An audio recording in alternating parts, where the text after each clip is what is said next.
자, 그러면 여기서 5절에 보니까 그들의 믿음을 보시고라고 돼 있는데, 이 그들의 믿음을 보시고 했는데 누구의 믿음을 보신 걸까요? 첫 번째, 중풍병자. 손 들어보세요. 보통 여기 많이 손 들어요. 근데 벌써 낌새를 채고 많이 안 되죠. 그들이라고 했으니까 복수란 말이에요. 그러니까 중풍병자는 아니에요. 그죠? 두 번째, 중풍병자를 메고 온 네 사람. 언제 손 드시려고?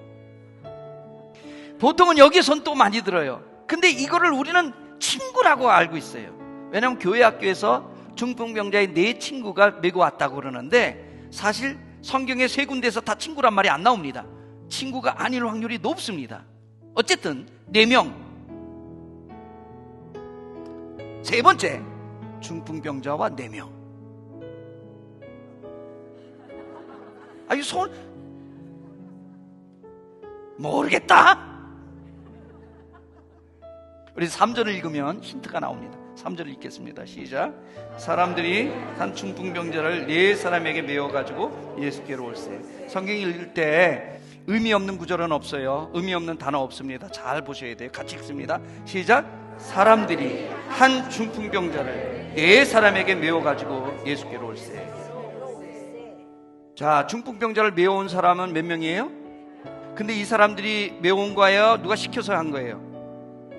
사람들이 한 중풍병자를 4사람에게 메워가지고 예수께로 올세. 그러니까 처음에 이 중풍병자를 예수님 앞에 데려오자고 했던 것은 사람들입니다.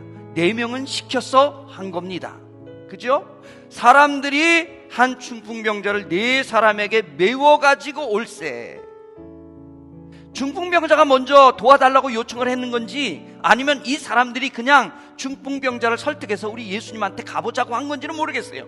그런데 중요한 것은 사람들이 4명을 뽑아서 중풍병자를 메고 갈 수 있도록 시켰다는 거예요. 좀 젊은 사람, 힘쓸 만한 사람 뽑아가지고 당신들이 좀 메고 가시오. 사람들이 시켰던 거예요. 그러니까 사람들이 주도적이었어요.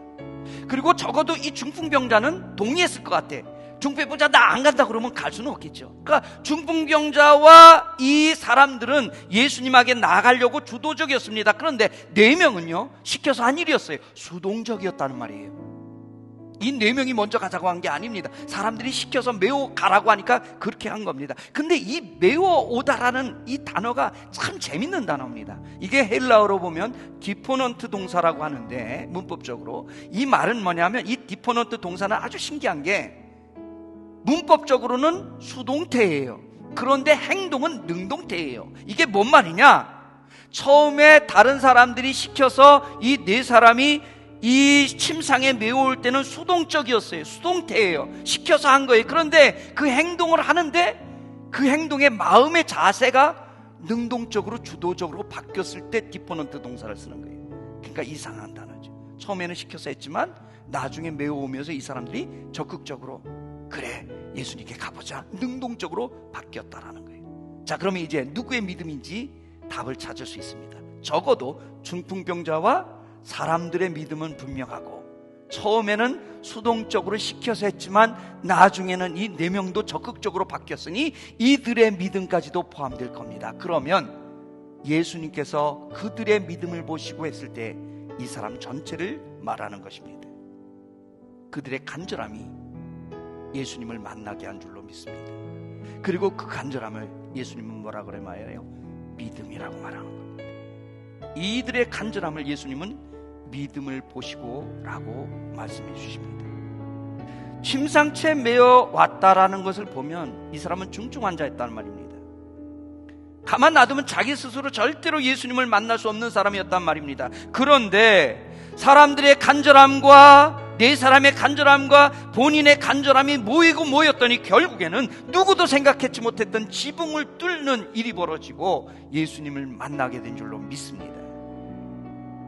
간절함이 모이면 예수님을 만나게 되는 줄로 믿습니다. 그렇다면 우리의 간절함은 무엇입니까? 여러분의 간절함은 무엇입니까?